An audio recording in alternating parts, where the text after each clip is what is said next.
Hell yeah, like of course, like game developers should be treated as artists. That totally makes sense, but I just don't think it happens enough.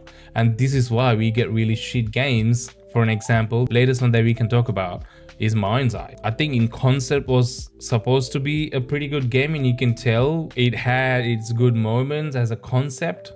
Even the story was actually not the worst I have seen. In execution, it was terrible. Terrible piece of art, if you want to call that, which just didn't turn out to be good. Why that's happening? We talked a little bit about what's going on with Mind's Eye and Leslie Benzies, the CEO of Build a Rocket Boy, who made the game, and their poor leadership issues that actually had a lot of pressure put on the game developers, which actually shows in the game itself. And that makes sense. I mean, ultimately, you take away the CEOs and the managers and whatever, the creativity comes from the developers themselves. So you need to allow them to work on their own creative ideas and actually inject those ideas into the games they're working on, instead of like controlling them and micromanaging them, which is not going to help anybody. But that's what happens in most of these companies, I feel. And you know what, even with the creative freedom with developers, it could be a dud, it could be a mediocre game, what they end up with. That can happen. The important thing to remember is, as creative artists that are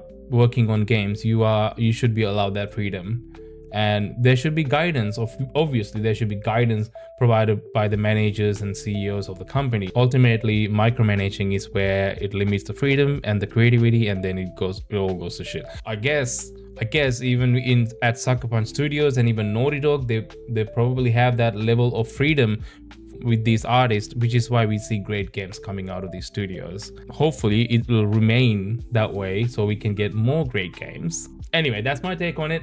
Let me know what you guys think. I thought it was a very interesting take. The whole artist angle, the fact that these Sony producers and directors that are in the gaming studios mostly have come from Sony, that worked on music.